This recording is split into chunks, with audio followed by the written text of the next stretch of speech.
देखो, हमने नृत्यों का सामान्य परिचय पढ़ लिया था कि नृत्यों को हम 2 भागों में बाँट करके पढ़ते हैं। एक वो होती हैं जो शास्त्रीय लोक नृत्य होती हैं, एक वो होते हैं जो लोक नृत्य होते हैं। शास्त्रीय नृत्य वो होती हैं जिसमें नियम होते हैं, लोक नृत्य वो होते हैं इसमें कोई नियम नहीं होते हैं। जो नियमों पर आधारित होते हैं शास्त्रीय नृत्य, जो नियमों पर आधारित नहीं होते हैं उन्हें लोक नृत्य। ये पढ़ लिया। राजस्थान का एकमात्र शास्त्रीय नृत्य कौन सा है? कथक। कथक हमने पढ़ लिया। और राजस्थान का राज्य नृत्य कौन सा है? घूमर। तो कथक नृत्य और घूमर नृत्य को हम अगली वीडियो में, वो पिछली वीडियो में पढ़ चुके हैं। कथक नृत्य और घूमर नृत्य को हम पढ़ चुके हैं। अब नंबर आता है तुम्हारा लोक नृत्यों के प्रकार। लोक नृत्यों के प्रकार। सर, लोक नृत्यों को हम कितने भागों में बांट करके पढ़ते हैं? देखो, अब इसका मतलब ये नहीं कि मैं तुम्हें बता दूं कि लोक नृत्यों को हम 4 भागों में बांट करके पढ़ेंगे। और सर, उस मास्टर ने तो 5 भागों में बांटा था, किसी ने 3 भागों में बांटा था। देखो, एक क्वेश्चन कभी नहीं आएगा कि नृत्यों के कितने प्रकार होते, कभी नहीं पूछा जाएगा। जैसा व्यक्ति को मतलब वैसा अपनी सुविधा के अनुसार जैसा लगता है वैसा वो बांट देता है, उसी प्रकार वो बांट देता है। इसके कोई प्रकार नहीं होते हैं। समझ रहे हैं मेरी बात? देखो, लेकिन हम लोक नृत्यों को 4 भागों में बांट के पढ़ेंगे। कितने भागों में? 4 भागों में। कितने भागों में? 4 भागों में। देखो, लोक नृत्यों के प्रकार। लोक नृत्यों को हम कितने भागों में बांटेंगे? 4 प्रकारों में। कौन कौन से? एक व्यावसायिक लोक नृत्य। कौन सा? व्यावसायिक लोक नृत्य। व्यावसायिक लोक नृत्य वो होते हैं जो पैसों की आमदनी के लिए किए जाते हैं। पैसों की आमदनी के लिए किए जाते हैं, वो व्यावसायिक लोक नृत्य कहलाते हैं। सर, धार्मिक लोक नृत्य। धार्मिक लोक नृत्य वो होते हैं जो संत संप्रदाय और देवी देवता और जो महापुरुषों की आराधना में जो नृत्य किए जाते हैं उनको हम धार्मिक लोक नृत्य कहते हैं। धार्मिक लोक नृत्य कहते हैं। और जातीय व जनजातीय लोक नृत्य वो होते हैं जो जातीय व जनजातीय के लोगों द्वारा किए जाते हैं। और क्षेत्रीय वो होते हैं जो क्षेत्रों के आधार पर किए जाते हैं। उन्हें हम क्या कहते हैं? लोक नृत्यों के प्रकार। कितने भागों में? 4 भागों में। एक व्यावसायिक लोक नृत्य, धार्मिक लोक नृत्य, जातीय व जनजातियों के द्वारा किए जाने वाले लोक नृत्य क्या कहलाते हैं? जातीय व जनजातीय लोक नृत्य। और क्षेत्रों के आधार पर किए जाने वाले क्या कहलाते हैं? क्षेत्रीय लोक नृत्य। समझ रहे मेरी बात? लोक नृत्य को हम कितने भागों में बांटा? 4 भागों में। एक कौन सा? व्यावसायिक लोक नृत्य। कौन सा? व्यावसायिक लोक नृत्य। समझ रहे मेरी बात? ठीक है। और एक कौन सा? धार्मिक लोक नृत्य। धार्मिक। एक कौन सा? जातीय व जनजातीय लोक नृत्य। एक क्षेत्रीय लोक नृत्य। व्यावसायिक लोक नृत्य, धार्मिक लोक नृत्य, जातीय व जनजातीय लोक नृत्य और एक क्षेत्रीय लोक नृत्य। समझ में आई? समझ में आई? लेकिन हमारे एक विद्वान थे, उनका नाम था देवीलाल सामर। देवीलाल सामर ने नृत्यों को 3 भागों में बांटा। कितने प्रकार बताए थे देवीलाल सामर ने? 3। कौन कौन से? एक तो सर पूर्वी मैदानी, जो लोक नृत्य जो पूर्वी मैदानी, एक राजस्थानी, एक पहाड़ी क्षेत्रों में जो नृत्य गाए जाते हैं वो पहाड़ी नृत्य होते हैं। और सर पूर्वी मैदानी भाग में जो गाए जाते हैं वो पूर्वी मैदानी नृत्य होते हैं। और सर पूरे राजस्थान में जो नृत्य किए जाते हैं वो राजस्थानी नृत्य होते हैं। देवीलाल सामर ने नृत्यों के 3 प्रकार बताए थे। कितने प्रकार? 3 प्रकार। उसने कहा कि पूर्वी मैदानी जो वाला भाग है वहाँ पर जो नृत्य किए जाते हैं वो पूर्वी मैदानी नृत्य कहलाते हैं।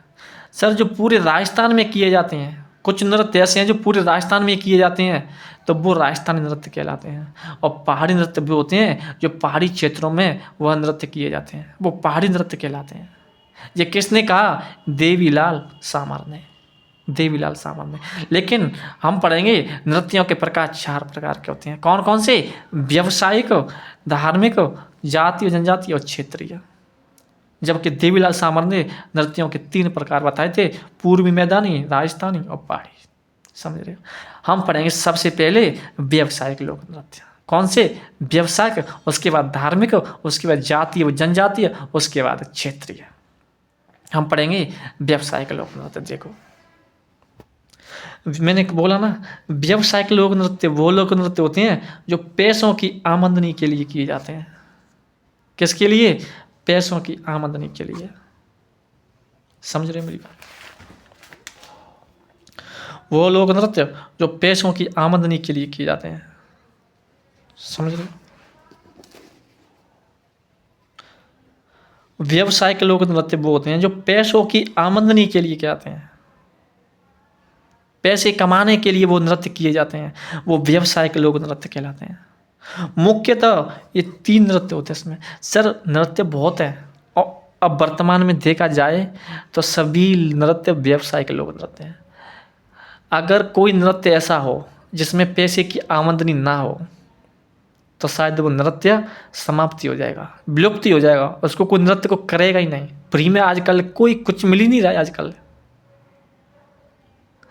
सच तो यही है कि वर्तमान में देखा जाए तो सभी नृत्य व्यवसायिक हैं देखा जाए तो, लेकिन हमें अपनी मर्जी से नहीं, हमें किताब की दृष्टि से पढ़ना है, किताबी ज्ञान को लेकर पढ़ना है, किताब को लेकर के, पुस्तक को लेकर के। हमें अपनी मर्जी से काम नहीं करना है। समझ रहे मेरी बात? देखो मुख्य 3 होते हैं। तो सबसे पहले जो नृत्य आएगा वो भवाई नृत्य आएगा। कौन सा नृत्य? भवाई नृत्य, जो कि यह एक युगल नृत्य है। युगल, सर युगल क्या होता है? युगल वो होता है जो महिला व पुरुष दोनों के द्वारा किए जाते हैं। महिला व पुरुष दोनों के द्वारा, वो युगल नृत्य कहलाते हैं। समझ रहे हो? भवाई नृत्य की अगर पूछ लिया जाए कहाँ का प्रसिद्ध है, सर भवाई नृत्य कहाँ का प्रसिद्ध है, तो वो उदयपुर और कैंकड़ी अजमेर का। कहाँ का प्रसिद्ध है? उदयपुर और कैंकड़ी अजमेर का। भवाई नृत्य उदयपुर और कैंकड़ी अजमेर का प्रसिद्ध है। सर उसके प्रवर्तक कौन है? प्रवर्तक का मतलब होता है उसके जन्मदाता कौन है, उसको कौन लाया, उसका जन्मदाता, उसके पितामह कौन है, उसके जनक कौन है? सर नागोजी जाट और बागोजी जाट। नाग कहाँ मिलते हैं? बाग में। नाग कहाँ मिलते हैं? बाग में। तो नाग थे नागोजी जाट, बाग थे बागोजी जाट। सर बागोजी जाट थे कहाँ के थे? कैंकड़ी अजमेर के। और सर जी कहाँ का प्रसिद्ध है? उदयपुर और कैंकड़ी अजमेर का। और कैंकड़ी अजमेर के कौन थे? बागोजी जाट। समझ रहे मेरी बात? भवाई नृत्य एक युगल नृत्य है जो महिला व पुरुषों दोनों के द्वारा किया जाता है। भवाई नृत्य कहाँ का प्रसिद्ध है? कहाँ का प्रसिद्ध है? तो सर ये उदयपुर और कैंकड़ी अजमेर का है। उदयपुर और कैंकड़ी अजमेर का। सर उसके प्रवर्तक कौन है? तो नागोजी जाट और बागोजी जाट। नागोजी जाट और बागोजी जाट। समझ रहे मेरी बात? सर भवाई नृत्य की उत्पत्ति किससे मानी जाती है?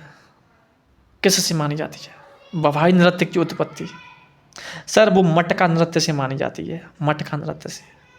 सर जैसे हमने पढ़ा था कि राजस्थान का राज्य नृत्य कौन सा है? सर घूमर नृत्य है। और घूमर नृत्य की उत्पत्ति कहाँ से बताई थी हमने? भृंगु नृत्य से। और भृंग नृत्य कहाँ का है? मध्य एशिया का। उसी प्रकार भवाई नृत्य की उत्पत्ति मटका नृत्य से हुई थी। मटका नृत्य से। मटका, समझ रहे हो? मटका नृत्य कहाँ का है? गुजरात का। मटका नृत्य कहाँ का फेमस है? कहाँ का प्रसिद्ध है? गुजरात का। समझ रहे? और महिलाएं नृत्य करते समय 7-8 मटके सिर पर रखती हैं। 7-8 मटके रख करके तो यही नृत्य किया जाता है। कौन सा नृत्य? भवाई नृत्य। ठीक है, देखो करते समय 7-8 मटके रखे जाते हैं।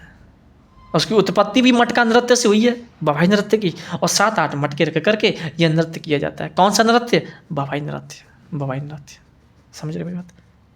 भवाई नृत्य करते समय 7-8 मटके रखे जाते हैं। कहाँ पर? सिर पे। सिर पे रखे जाते हैं। उसकी उत्पत्ति मटका नृत्य से हुई थी। कहाँ से हुई? मटका नृत्य से।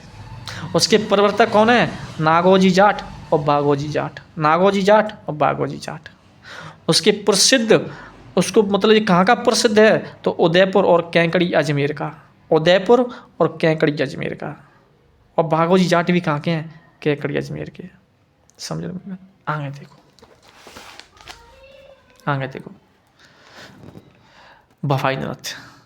सर भवाई नृत्य के उपनाम मतलब इसे और किस नाम से जाना जाता है भवाई नृत्य को? सर देखो, भवाई नृत्य को हम स्टंट नृत्य कहते हैं, स्टंट नृत्य। सर स्टंट नृत्य क्या होता है? सर बताइए, एक बार बताइए ना, प्लीज बताइए। देखो, स्टंट नृत्य का मतलब होता है जो महिलाएं होती हैं ना और जो पुरुष होते हैं, जो नृत्याकार होते हैं, वो अपने नंगे पैरों से तलवारों पर चलना, कटारों पर चलना, थाली व गिलास के किनारों पर चलना, व कांच के टुकड़ों पर चलना, क्या दिखाते हैं? ये अपना स्टंट दिखाते हैं, लोगों को दिखाते हैं, दर्शकों को दिखाते हैं। कौन? नृत्याकार। भवाई नृत्य करते समय जो नृत्याकार होते हैं वो तलवार, कटार और थाली और गिलास व कांच के टुकड़ों पर अपना स्टंट दिखाते हैं, इसलिए तो उसको स्टंट नृत्य भी कहा जाता है। भवाई नृत्य को किस नाम से जाता है? स्टंट नृत्य के नाम से, स्टंट नृत्य के नाम से। और मैंने कहा कि राजस्थान का एकमात्र कौन सा नृत्य है? शास्त्रीय नृत्य। कौन सा? कथक नृत्य। लेकिन एकमात्र राजस्थान का ऐसा कौन सा नृत्य है जिसमें शास्त्रीय नृत्य की झलक देखने को मिलती है? थोड़ी बहुत झलक देखने को मिलती है उसमें, थोड़ी बहुत नियम, मतलब उसमें शास्त्रीय नृत्य के अनुसार नियम मिलते हैं।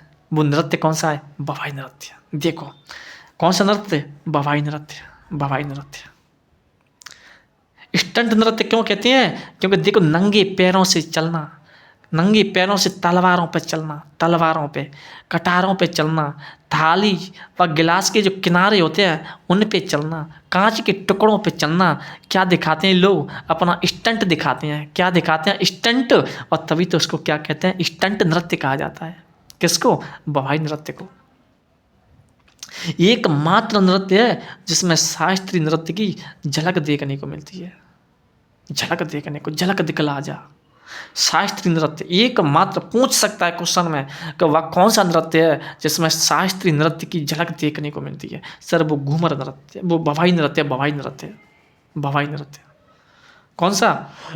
भवाई नृत्य, भवाई नृत्य।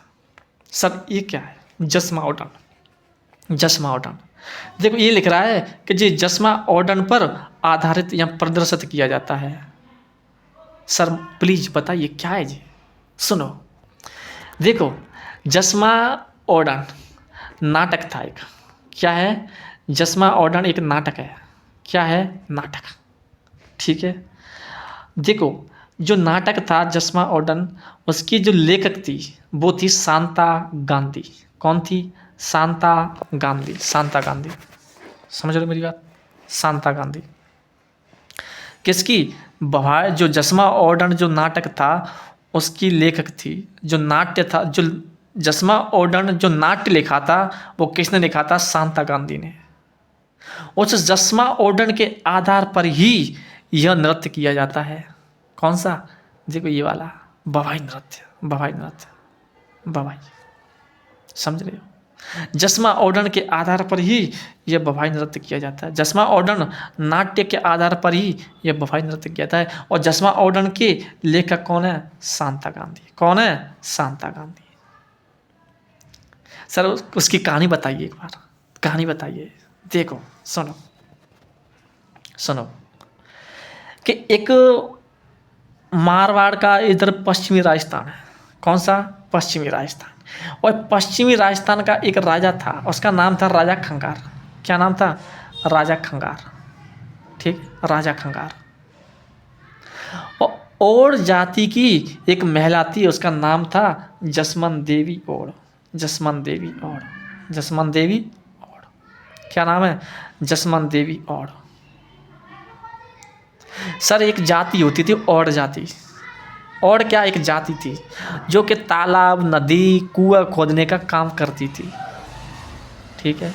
और राजा खंगार अपने मारवाड़ क्षेत्र में एक तालाब खुदवाना चाहता था। क्या खुदवाना चाहता था? तालाब। और राजा खंगार जाके किससे मिला था? और जाति से, और जाति से मिला।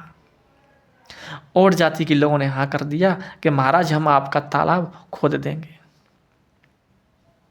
और जाति आ जाती है कहाँ पर? पश्चिमी राजस्थान में। क्या खोदने? तालाब खोदने, तालाब। और कई दिन तक खोदती रही, कम से कम 8, 10, 15, 20, 1 महीना हो गया कम से कम खोदते खोदते। कई लोग थे, ऐसी बात नहीं 10-5 लोग थे ही नहीं, कम से कम 100-200 लोग थे ओड जाति के, महिला पुरुष बच्चों के साथ लेकर के आ गए थे भाई। कम से कम वो ऐसी बात है नहीं 2-4 दिन में तालाब खुद जाए, टाइम तो लगेगा, तो बाल बच्चों के भी ले आए। अब भाई साहब तालाब खोद रहे हैं 10-15, 1 महीना हो गया। और एक दिन राजा खंगार आता है कि चलो देख के आते हैं, अपने मंत्री संतरियों से कहता है चलो यार आज तो हम अपने तालाब को देखने चलते हैं। और राजा खंगार आता है कहाँ पर? जहाँ तालाब खुद रहा था, तालाब खुद रहा था। और भाई साहब राजा खंगार देखता रहा तालाब को, इधर उधर देखता रहा। और राजा खंगार देखते देखते देखते देखते और एक महिला पे नजर पड़ी थी, एक महिला पे नजर पड़ी थी। और उस महिला का नाम था जसमन देवी, जसमन देवी। सुबह का टाइम था। और भाई साहब तुम्हें पता है कि सुबह का टाइम था, गर्मियों का मौसम था। और तुम्हें जानते हो कि हर महिला हर पुरुष नहा धो कर के बन ठन के क्या होते हैं, तैयार हो जाते हैं। और जसमन देवी इसी प्रकार तैयार हो जाती है। और तुम्हें पता है कि थोड़ा ना मेकअप बयरवानी कर लेती है तो ज़्यादा सुंदर तो लगती है। और जसमन देवी वैसे भी सुंदर थी, वो तो वैसे भी सुंदर थी। और थोड़ा मेकअप करने के बाद और अधिक सुंदर लगने लगी। और राजा खंगार की जैसी नज़र पड़ती है और धीरे धीरे देखते देखते देखते देखते और राजा खंगार कहाँ चला गया? जसमन देवी के पास, जहाँ जसमन देवी थी। बस पूछा और बताइए क्या हाल चाल है और बढ़िया, कोई दिक्कत तो नहीं आ रही? राजा खंगार पूछने लगे। वहाँ जसमन देवी थी, जसमन देवी थी, और भी लोग थे। और भैया राजा खंगार की क्या मतलब राजा खंगार पूछता है, जसमन देवी से कहता है कि हम आपसे शादी करना चाहते हैं, हम आपसे शादी करना चाहते हैं। जसमन देवी ने सुनते ही पसीना छूट गया कि ये क्या कह रहा है, मतलब ये क्या कह रही हो तुम? कि हाँ जो सुना है वो सही है।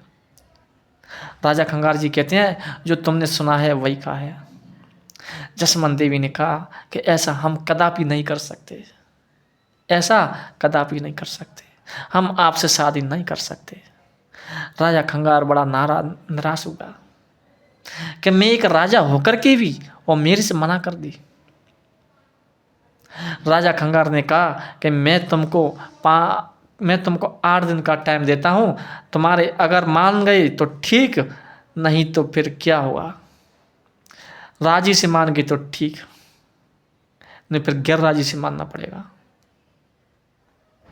लेकिन जसवंत देवी ने मना कर दिया कि नहीं, मैं एक विवाहित महिला हूँ, मेरी पहले से ही शादी हो चुकी है। राजा खंगार ने कहा तो क्या हुआ, तो क्या हुआ, तो क्या हुआ?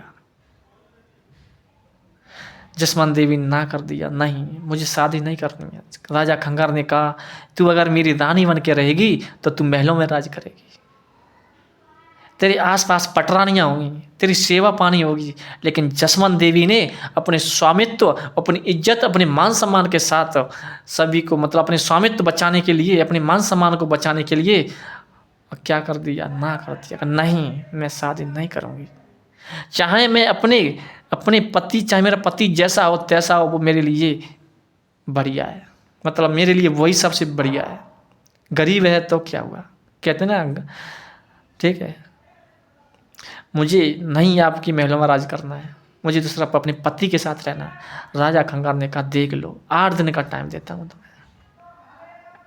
और महाराज चले जाते हैं राजा खंगार, और राजा खंगार चले जाते हैं तो ऐसा बताया जाता है कि 2-4 दिन बीतते हैं और जाति के जो लोग थे उनकी मीटिंग होती है, बताइए अब क्या किया जाए।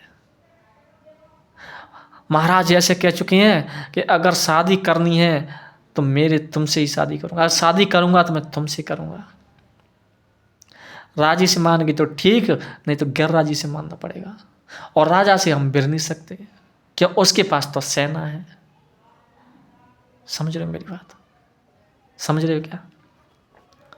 अब क्या हुआ, तो जसवंत देवी और ने भाई साहब सभी लोगों से मना कर दिया कि मैं अपने स्वामित्व के साथ खिलवाड़ नहीं होने दूंगी।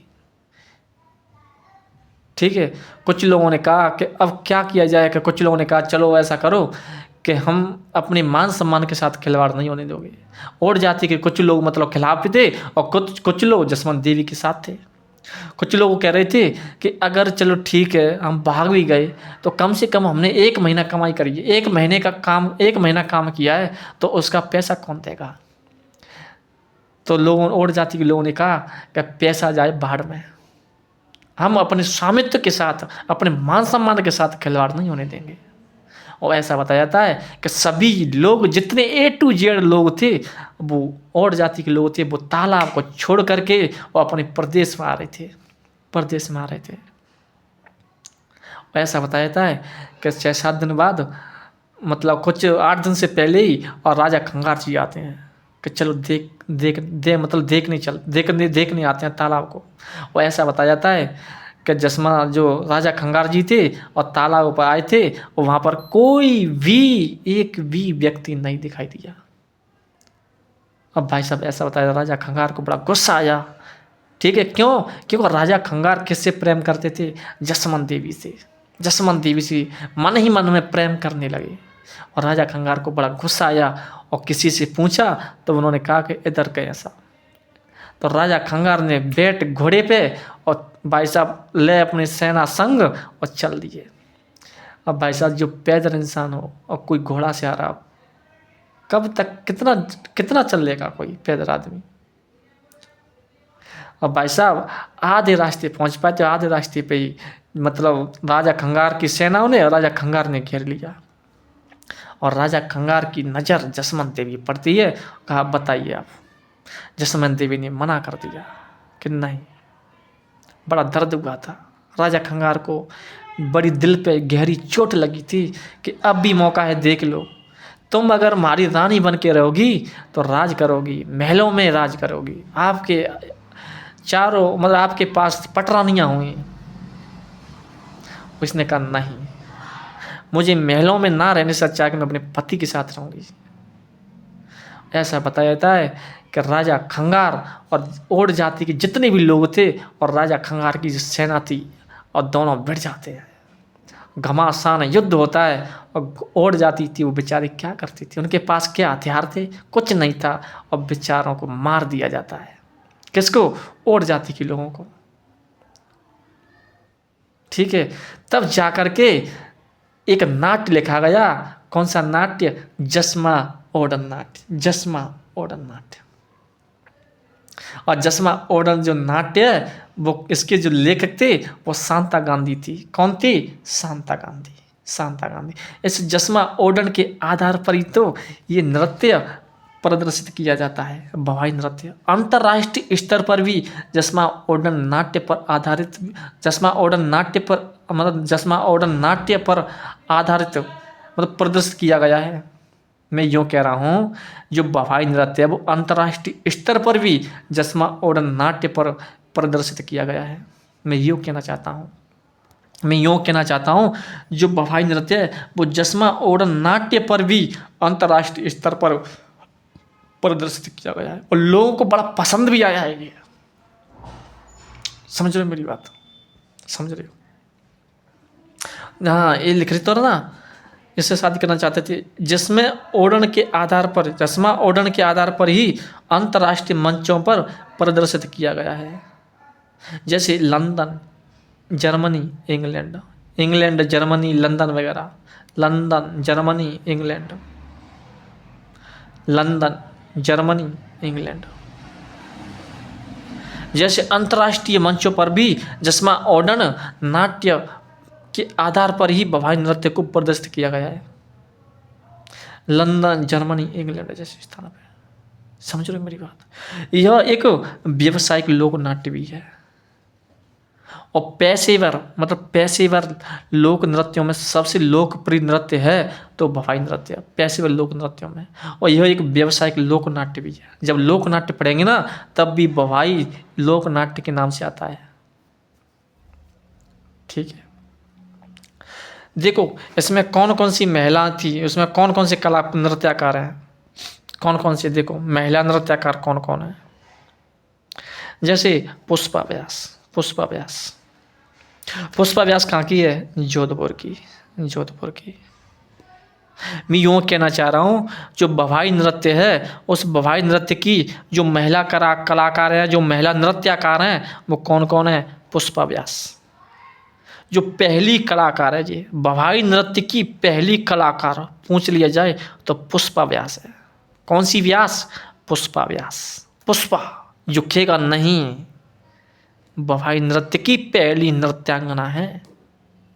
कौन, पुष्पा व्यास, पुष्पा व्यास। कहाँ की है, जोधपुर की।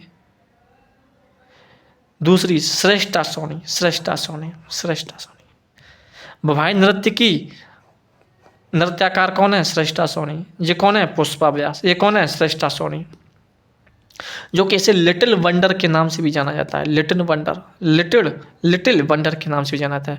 लिटिल वंडर क्यों कहता है, सबसे कम उम्र की कलाकार, सबसे कम उम्र की कलाकार होने के कारण ही उसे लिटिल वंडर के नाम से जाना जाता है। किसको, श्रेष्ठा सोनी को। बवाई नृत्य की पहली कलाकार कौन है, तो वो है पुष्पा व्यास। कहाँ की, जोधपुर की, जोधपुर की।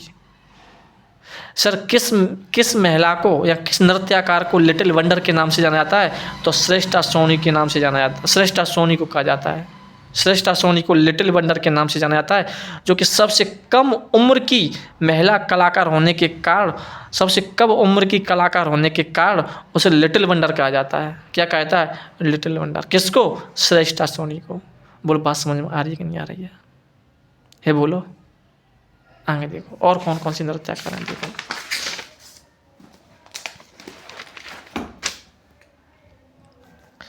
देखो अस्मिता काला, अस्मिता काला, अस्मिता काला।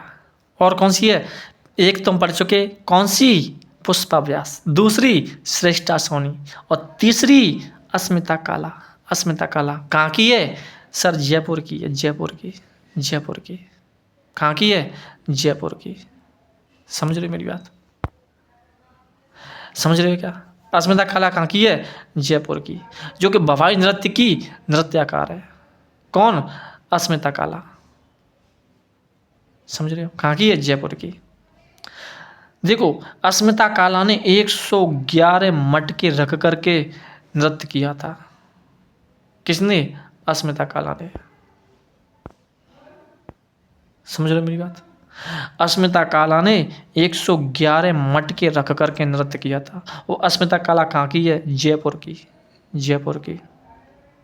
उसने 111 मटके रख करके Limca book of world record, Limca book, book कौन सी book, Limca book, Limca book of world record, Limca book of world record, Limca book of world record में अपना नाम दर्ज करके विश्व रिकॉर्ड बनाया था। 111 मटके रख करके Limca book of world record में अपना नाम दर्ज करके विश्व रिकॉर्ड बनाया था। किसने, अस्मिता काला ने, अस्मिता काला ने। और देखो तारा शर्मा, तारा शर्मा, तारा शर्मा ने 102 मटके रख करके नृत्य किया था। 102 मटके रख करके। कितने, 102 मटके रख करके। तारा शर्मा, तारा, कृष्णा व्यास छंगानी, कृष्णा व्यास, तारा और कृष्णा, कृष्णा व्यास, तारा शर्मा, कृष्णा व्यास, कृष्णा व्यास। द्रौपदी, ये क्या है, बवाई नृत्य की नृत्यकार है द्रौपदी। कुसुम, कुसुम, कुसुम। यशोदा, यशोदा, यशोदा, यशोदा शर्मा, यशोदा शर्मा। वीणा अजमेरा, वीणा अजमेरा। समझ रहे मेरी बात। बवाई नृत्य की कौन कौन नृत्यकार हैं, अस्मिता काला। इसने कहाँ की है, जयपुर की, जयपुर की। उसने 111 मटके रख करके Limca book of world record में अपना नाम दर्ज करके विश्व रिकॉर्ड बनाया था। चौथी कौन सी है, तारा शर्मा, तारा, तारा। और तारा की पत्नी का नाम क्या है, तारा की अर्धांगिनी का नाम क्या है, कृष्णा, कि तो कृष्णा व्यास छंगाणी, कृष्णा व्यास छंगाणी, कृष्णा व्यास। और सर द्रौपदी द्रौपदी द्रौपदी, कुसुम कुसुम कुसुम, यशोदा यशोदा यशोदा, द्रौपदी कुसुम यशोदा, द्रौपदी कुसुम यशोदा। और वीणा अजमेरा, वीणा अजमेरा, वीणा अजमेरा के पिताजी का नाम था निहाल अजमेरा। कहाँ के थे? जोधपुर के, जोधपुर के। निहाल अजमेरा कहाँ के? जोधपुर के, जो कि वीणा अजमेरा के पिता थे। ये कौन है जी वीणा अजमेरा? ये सर भवानी नृत्य की नृत्याकार है, नृत्यांगना है वीणा अजमेरा। जब वीणा अजमेरा ने उस भवानी नृत्य को किया ना, तब उस नृत्य को नाम दिया था ज्ञानदीप नृत्य। कि सर उसने भवानी नृत्य को ज्ञानदीप नृत्य कहा था। क्या कहा था? ज्ञानदीप नृत्य कहा था। क्वेश्चन आ सकता है, वह कौन सी नृत्यांगना है, वह कौन सी महिला कलाकार है जिसने वह कौन सी महिला कलाकार है जिसने भवानी नृत्य को ज्ञानदीप नृत्य कहा? सर वीणा अजमेरा। वीणा अजमेरा ने भवानी नृत्य को ज्ञानदीप नृत्य कहा। क्या कहा? ज्ञानदीप नृत्य। समझ रहे हो मेरी बात? ज्ञानदीप नृत्य कहा। कौन कौन सी नृत्याकार हैं? पहली कौन सी पढ़ी हमने? बताइए बताइए बताइए। पहली पढ़ी पुष्पा व्यास, जो कि भवानी नृत्य की पहली महिला कलाकार मानी जाती है, पढ़ा। दूसरी कौन सी पढ़ी थी? श्रेष्ठा सोनी, श्रेष्ठा सोनी, जिसको हम लिटिल वंडर के नाम से जानते हैं, कम उम्र की महिला कलाकार होने के कारण। तीसरी अस्मिता काला, अस्मिता काला, जो कि जयपुर की थी। उसने 111 मटके रख करके Limca book of world record में अपना नाम दर्ज करके विश्व रिकॉर्ड बनाया था। और तीसरी तारा शर्मा, और तारा की अर्धांगिनी का नाम कृष्णा व्यास छंगाड़ी। फिर द्रौपदी, कुसुम, यशोदा, यशोदा शर्मा, और वीणा अजमेरा। वीणा अजमेरा ने भवानी नृत्य को ज्ञानदीप नृत्य कहा। और वीणा अजमेरा के पिता के नाम निहाल अजमेरा, जोधपुर। अब देखते हैं पुरुष कलाकार। सर पुरुष कलाकार कौन कौन थे उसमें? पुरुष कलाकार भवानी नृत्य के पुरुष कलाकार कौन थे? देखो, एक का नाम था रूप सिंह शेखावत, रूप सिंह। एक का नाम रूप सिंह, दूसरे का नाम स्वरूप सिंह। देखो याद कैसे करेंगे, रूप सिंह और स्वरूप सिंह। भाई रूप रूप आगे जुड़ रहा है स्व स्व, तो रूप स्व, तो रूप सिंह स्वरूप सिंह। रूप सिंह शेखावत, रूप सिंह कौन था? शेखावत। और स्वरूप सिंह कौन था? पमार। रूप सिंह शेखावत, स्वरूप सिंह पमार क्या है जी? भवानी नृत्य के पुरुष कलाकार हैं, रूप सिंह शेखावत और स्वरूप सिंह पमार। और प्रदीप पुष्कर, प्रदीप पुष्कर, प्रदीप पुष्कर, समझ रहे हो? प्रदीप पुष्कर। चौथा सागीलाल सागड़िया, सागीलाल सागड़िया। भवानी नृत्य के नृत्याकार कौन है? रूप सिंह शेखावत, स्वरूप सिंह पमार, प्रदीप पुष्कर और सागीलाल सागड़िया, सागीलाल सागड़िया। सागीलाल सागड़िया को हम नृत्यमणि के नाम से भी कहते हैं। अगर पूछ ले कि किस व्यक्ति को नृत्यमणि के नाम से जाना जाता है, तो नृत्यमणि के नाम से सागीलाल सागड़िया को जाना जाता है। सागीलाल सागड़िया को नृत्यमणि के नाम से भी जाना जाता है। 5वें नंबर का है दयाराम भील, दयाराम भील, भील भील कौन है? भील, दयाराम भील, दयाराम भील। समझ रहे मेरी बात? दयाराम भील, इन्होंने भारतीय लोक कला मंडल की स्थापना की थी। ये वही दयाराम भील हैं, इन्होंने भारतीय लोक कला मंडल की स्थापना की थी। कहाँ की थी? उदयपुर में। भारतीय लोक कला मंडल की स्थापना कब की थी?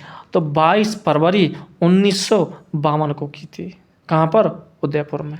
सर जो भारतीय लोक कला मंडल थी, उसका मुख्य कार्य था, मुख्य जो काम था, जो विलुप्त हो रही हैं, जो कलाएं विलुप्त हो रही हैं, उनको संरक्षण देना, ठीक है, उनको पुनः लाना, ठीक है, उस भारतीय लोक कला मंडल का काम था, जो कि उसने भवानी नृत्य को संरक्षण दिया था।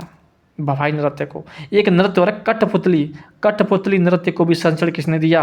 भारतीय लोक कला मंडल ने। और भवानी नृत्य को संरक्षण किसने दिया? भारतीय लोक कला मंडल ने। और भारतीय लोक कला मंडल की स्थापना किसने की? दयाराम भील ने। समझ रहे मेरी बात? दयाराम भील ने,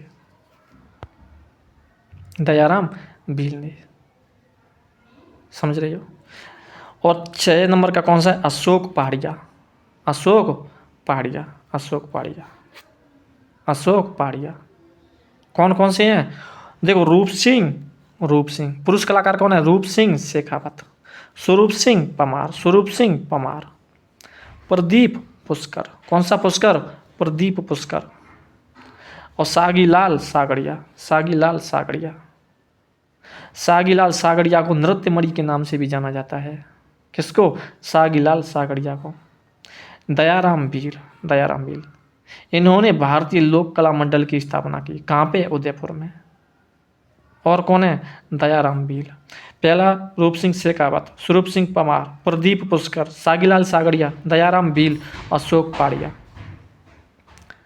देखो, और बवाई नृत्य के कौन कौन से प्रकार हैं, देखो, गोमा गोमी, बोरा बोरी, सागोजी सागीजी। जब क्या है जी, बवाई नृत्य के प्रकार हैं। अगर क्वेश्चन में आ जाए कि निम्नलिखित में से कौन सा बवाई नृत्य का प्रकार है, तो याद कैसे करेंगे, गोभी।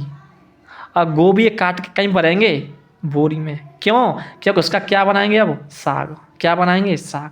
पहले देखो, दोबारा देखो, क्या क्या लेनी है, गोभी, गोभी को काट करके किस में भरेंगे, बोरी में, और बोरी भर के उसका क्या बनाएंगे, साग, क्या बनाएंगे, साग।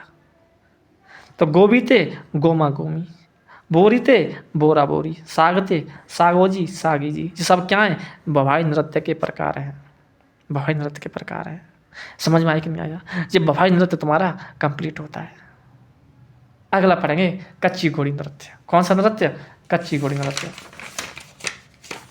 कौन सा, कच्ची घोड़ी नृत्य। समझ रहे मेरी बात, समझ रहे कि नहीं समझ रहे, मुझे बताइए। देखो, कच्ची घोड़ी नृत्य, कच्ची घोड़ी, कच्ची घोड़ी नृत्य किसके द्वारा किया जाता है, सर पुरुषों के द्वारा किया जाता है। किसके द्वारा, पुरुषों के द्वारा। सर कच्ची घोड़ी का शाब्दिक अर्थ क्या होता है, शाब्दिक अर्थ, शाब्दिक अर्थ होता है काट की घोड़ी, काट की घोड़ी। कच्ची घोड़ी का शाब्दिक अर्थ क्या होता है, काट की घोड़ी, क्या होता है, काट की घोड़ी। सर कच्ची घोड़ी नृत्य कहाँ का प्रसिद्ध है, तो कच्ची घोड़ी नृत्य है सीकर और डीडवाना कुचामन। कच्ची घोड़ी नृत्य कहाँ का प्रसिद्ध है, सीकर और डीडवाना कुचामन।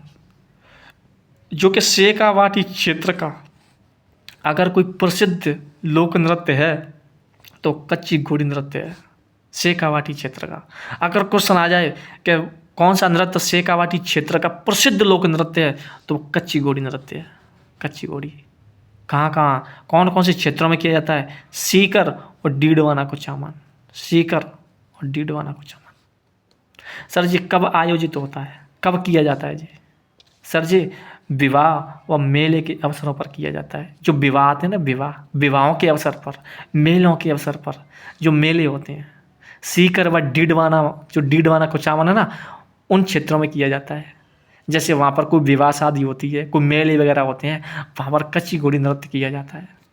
कच्ची घोड़ी नृत्य कहाँ किया जाता है, विवाह व मेले में। कहाँ किया जाता है, सीकर व डीडवाना कुचामन में, डीडवाना कुचामन में। समझ रहे हो, कौन कौन से वाद्य यंत्रों का प्रयोग किया जाता है, तो झांझ व थाली, झांझ व थाली। झांझरिया, गाना तो था झांझरिया, तो झांझ व थाली। कच्ची घोड़ी नृत्य करते समय कौन से वाद्य यंत्रों का प्रयोग किया जाता है, तो झांझ व थाली, झांझ व थाली। समझ रहे मेरी बात, दोबारा देखो। कच्ची घोड़ी नृत्य का शाब्दिक अर्थ होता है काट की घोड़ी, काट की घोड़ी, क्या होता है, काट की घोड़ी। कहाँ का प्रसिद्ध है, सीकर व डीडवाना कुचामन का, सीकर व डीडवाना कुचामन का। अगर क्वेश्चन आ जाए कि शेखावाटी क्षेत्र का प्रसिद्ध लोक नृत्य है तो कौन सा है, कच्ची घोड़ी नृत्य, कच्ची घोड़ी नृत्य। सर कब आयोजित होता है, कब किया जाता है, तो विवाह व मेलों में किया जाता है कच्ची घोड़ी नृत्य, विवाह व मेलों के अवसर पर। और सर वाद्य यंत्र कौन कौन से हैं, तो झांझ व थाली, झांझ व थाली। समझ रहे हैं सर, आगे देखो, देखो जो कच्ची घोड़ी नृत्य है सर वो कौन सी जाति के लोगों द्वारा किया जाता है, कच्ची घोड़ी नृत्य, तो वो किया जाता है सरगड़ा जाति के लोगों द्वारा और बावरी जाति, एक जाति है बावरी, बावरी, बावरी। सरगड़ा सरगड़ा और बावरी जाति के लोगों द्वारा किया जाता है। लेकिन तेज गति में अगर ये लोक नृत्य किया जाता है तो वो बावरी जाति के द्वारा किया जाता है। तेज गति में किया जाता है भाई साहब बावरी जाति के लोगों द्वारा। अगर सरगड़ा जाति के तो आराम आराम से तो करेंगे, लेकिन बावरी जाति के क्यों बावरी जाति बावरी तो वो तेज गति में तो करेगी ना। ठीक है, क्यों जाति बावरी है, जब जाति बावरी है तो तेज गति में तो करेगी ना। कहिए कच्ची घोड़ी है, कच्ची घोड़ी नृत्य को तेज गति में कौन सी जाति करती है? बावरी जाति। और सरल जाति के लोगों द्वारा किया जाता है और बावरी जाति के लोगों द्वारा। सर कौन कौन से गीत गाए जाते हैं मुझे बताइए। जब कच्ची घोड़ी नृत्य किया जाता है तो कौन कौन से नृत्य किए जाते हैं? तो लश्करिया, लश्करिया, रमगरिया, रसाला, बींद। कौन कौन से? लश्करिया नृत्य। कौन सा नृत्य? लश्करिया, रमगरिया, रमगरिया, रमगरिया, रसाला, रसाला, बींद, बींद, बींद, लश्करिया, रमगरिया, रसाला, बींद। ये सभी कच्ची घोड़ी नृत्य करते समय गीत गाए जाते हैं जी, गीत गाए जाते हैं जी। ठीक है, कौन सी जाति के द्वारा? सरगड़ा व बावरी जाति के द्वारा, क्योंकि उन जाति के द्वारा ही तो किया जाता है। तो सर गीते तो वही गाएंगे ना, कोई और क्यों आएगा गाने? और तो देखने के लिए आएगा। सही बात है, उसमें क्या है। ठीक है, पैटर्न कला। पैटर्न कला का मतलब होता है कि इसमें कौन कौन सी पैटर्न दिखाए जाते हैं, कौन कौन सी कलाएं दिखाई जाती हैं। सर समझाइए। अरे समझाने के लिए तो बैठे हैं हम, और किसके लिए बैठे हैं। जैसे फूल का खिलना व मुरझाना, उसमें ऐसी ऐसी आकृतियाँ दिखाई जाती हैं, ऐसा लगता है कि फूल का खिल रहा है क्या।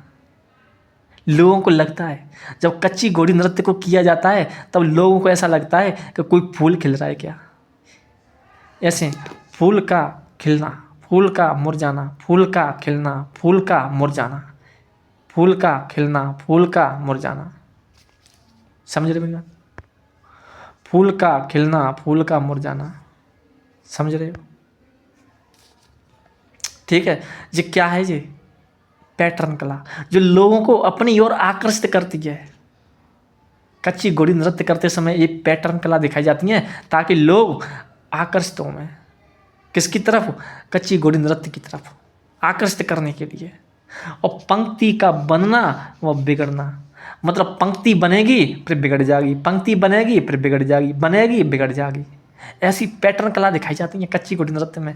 पिरामिड बनाना, पिरामिड बनाने का मतलब एक दूसरे के ऊपर चढ़ करके बनाना। जो एक दूसरे के ऊपर चढ़ करके जो नृत्य किया जाता है वो पिरामिड कहते हैं, उसको पिरामिड बनाना। और माचिस जैसी आकृति का बनना, माचिस जैसी आकृति का बनना। लोगों को ऐसा लगता है कि माचिस है क्या। ऐसा नृत्य, ऐसी पैटर्न, ऐसी कला दिखाई जाती है कौन से नृत्य में? कच्ची घोड़ी नृत्य में। कैसी? फूल का खिलना व मुरझाना, पंक्ति का बनना व बिगड़ना, पिरामिड बनाना और माचिस जैसी आकृति का बनना। समझ रहे मेरी बात? समझ रहे क्या? समझ रहे हो क्या?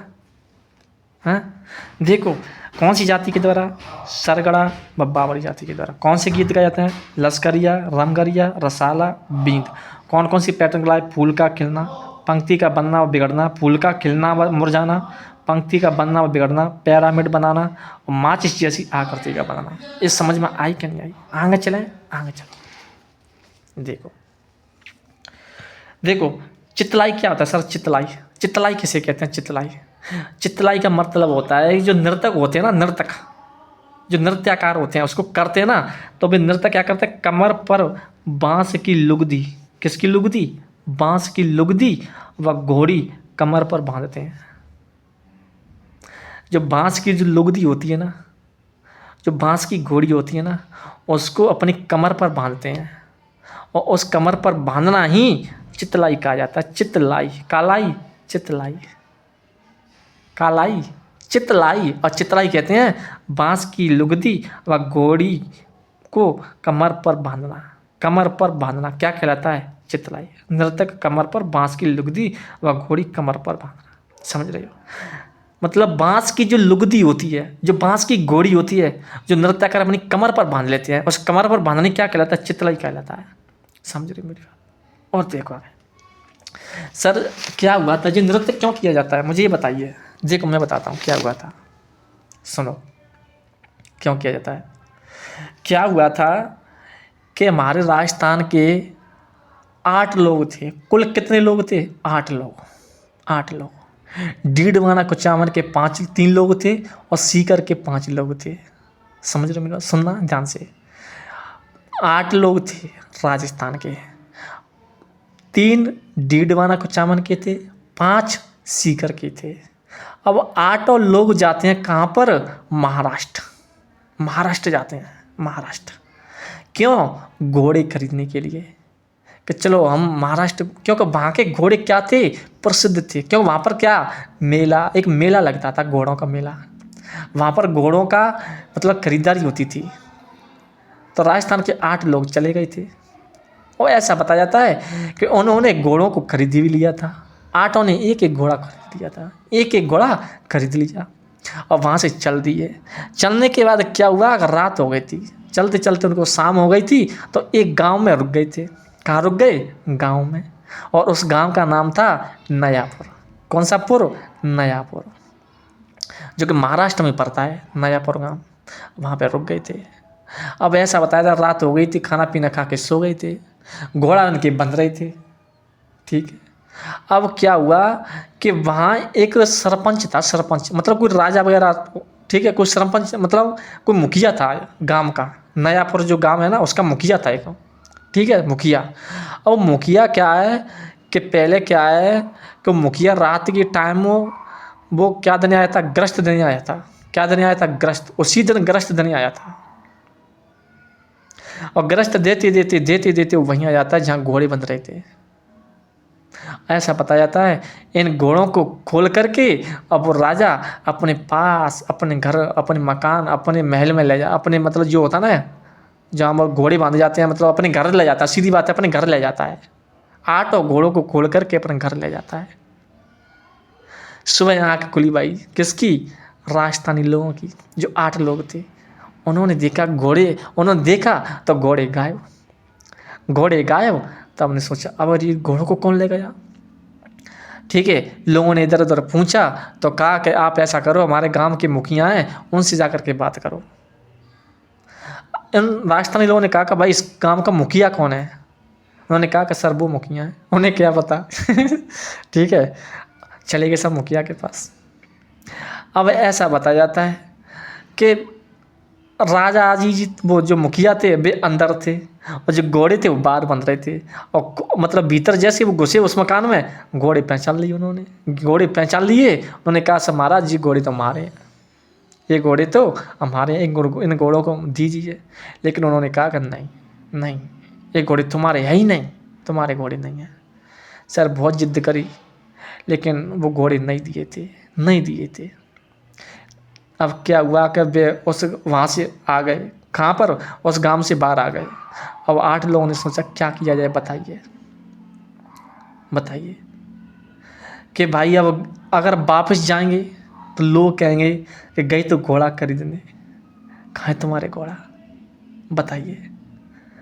किसी ने कहा कि ऐसा मैं तो मरने, किसी ने सोचा कि मैं तो सुसाइड कर रहा हूँ, किसी ने सोचा कि ये कर रहा हूँ, वो कर रहा हूँ। सभी ने सलाह बनाई कि अगर मरने से अच्छा है कि लड़ करके मारा जाए, वीर योद्धा की तरह मरो ना, ऐसे क्यों मर रहे हो तुम? ऐसा बताया जाता है कि रात का टाइम था और रात के टाइम में बाजा सलाह बनाई थी, पहुँच गया राजा के घर, मुखिया के घर। और मुखिया के घर जा कर के उन घोड़ों को खोल रहे थे और खोलते समय एक व्यक्ति जग जाता है, उसकी नींद खुल जाती है कि यार किसकी आवाज़ आ रही है, खट्टपट हो रही है, खट्टपट हो रही है। आँख खुल जाती है तो पता चलता भी 8 लोग वहाँ खड़े थे, घोड़ों को ले जा रहे थे। ऐसा बताया था घमासान युद्ध हुआ था। इसके जितने भी लोग थे वो हमारे जो 8 लोग थे, इन सभियों के मध्य घमासान युद्ध होता है और उस संघर्ष में हमारे 8 लोगों की जीत होती है। देखो ये होता है वीर योद्धा का काम। देखो कितने थे? 8 लोग। डीडवाना कुचामन के 3 लोग थे, सीकर के 5 थे। ठीक है, और वो बुक मराठा थे, मराठा 256 या 260 किताब में अगर दोनों आ जाए तो 256 करना है। ठीक है, 256 समझ रहे हो, 256 करना है। तो मराठा कितने थे? 256 लोग, 256 मराठा थे। और 256 मराठा और राजस्थानी 8 लोगों के मध्य घमासान युद्ध हुआ था, संघर्ष हुआ था। इसमें मराठाओं को मतलब मराठाओं को पराजित, मराठाओं की क्या हुई? हार। और जीत कौन? राजस्थानी लोग। कौन जीते? राजस्थानी लोग। हार किसकी हुई थी? मराठियों की। इस कारण मराठाओं द्वारा घोड़ों को बंधक बनाना, कारण क्या था? मराठाओं द्वारा घोड़ों को बंधक बनाना युद्ध का कारण था ये। ठीक है। और भाई साहब इसलिए तो ये कच्ची घोड़ी नृत्य किया जाता है, उन्हीं की स्मृति में ये कच्ची घोड़ी नृत्य किया जाता है। ऐसा बताता है उस नृत्य में 8 लोग ही भाग लेते हैं, ऐसा बताया जाता है। ये तुम्हारा कच्ची घोड़ी नृत्य कि अब देखते हैं कलाकार कौन कौन से कलाकार हैं।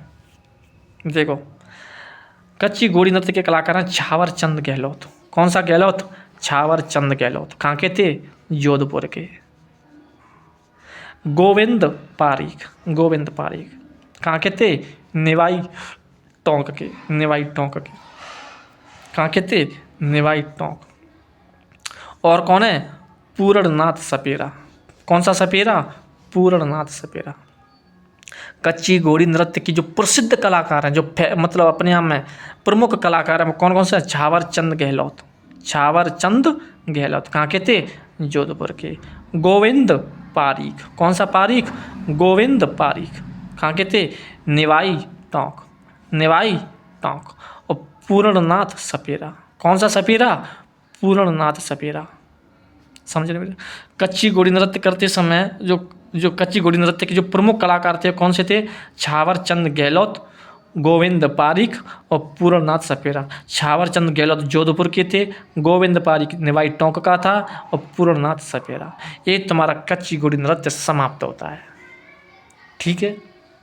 अगला आता है चरी नृत्य। कौन सा नृत्य? चरी नृत्य। देखो चरी नृत्य कहाँ का प्रसिद्ध है? पहले ही देखो सर, चरी नृत्य प्रसिद्ध है तुम्हारा किशनगढ़ अजमेर का। कहाँ का है? किशनगढ़ अजमेर का। कहाँ का प्रसिद्ध है? किशनगढ़ अजमेर का।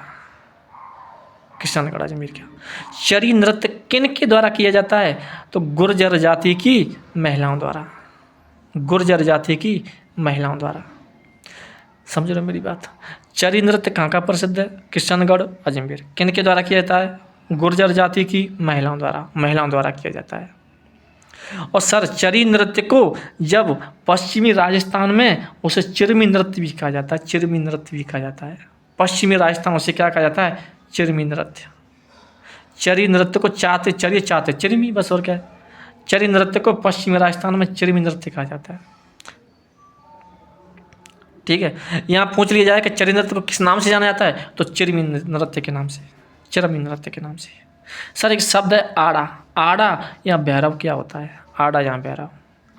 होता है सिर पर चरी रखकर उसमें जो दीपक जलाया जाता है। सुनो, जब ऐसे गुर्जर जाति की जो महिलाएं होती हैं, क्या कौन?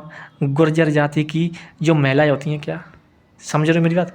जो गुर्जर जाति की महिलाएं होती हैं वो अपने सिर पर क्या रखती हैं? चरी का मतलब होता है घड़ा। और घड़े में क्या जलाती हैं? ये दीपक जलाती हैं।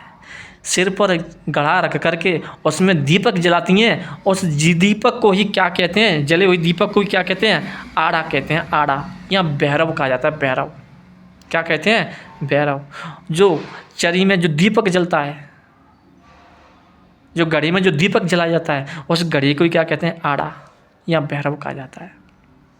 भैरव। समझ रहे मेरी बात? समझ रहे हो? सर ये कब आयोजित होता है? तो देखो बारात की निकासी के समय। जब बारात होती है ना, तो बारात की निकासी के समय चरी नृत्य किया जाता है। ठीक है। जैसे कोई अपशगुन हो जाता है ना, तो शगुन ऐसा बताया था कि पानी भर करके मतलब ऐसा चरी नृत्य किया जाता है। आगे जब बारात निकलती है ना, तो जब बारात निकलती है ना, तो तब ये नृत्य किया जाता है निकासी के समय। जब बारात की निकासी होती है ना, तब ये नृत्य किया जाता है। शगुन होता है, शगुन।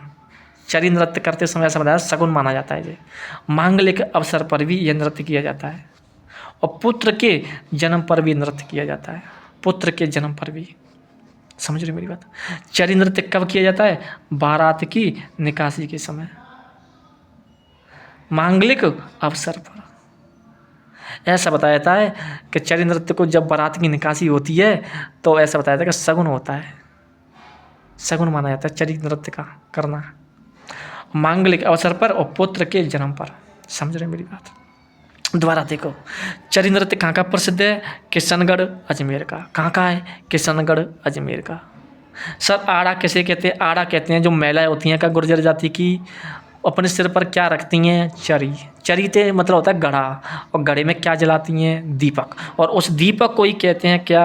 आड़ा। आड़ा या भैरव। सर ये नृत्य कब किया जाता है, कब आयोजित होता है? तो बारात की निकासी के समय, जब बारात की निकासी होती है। सर मांगलिक अवसर पर, मांगलिक अवसर पर, पुत्र के जन्म पर, पुत्र के जन्म पर चरी नृत्य किया जाता है।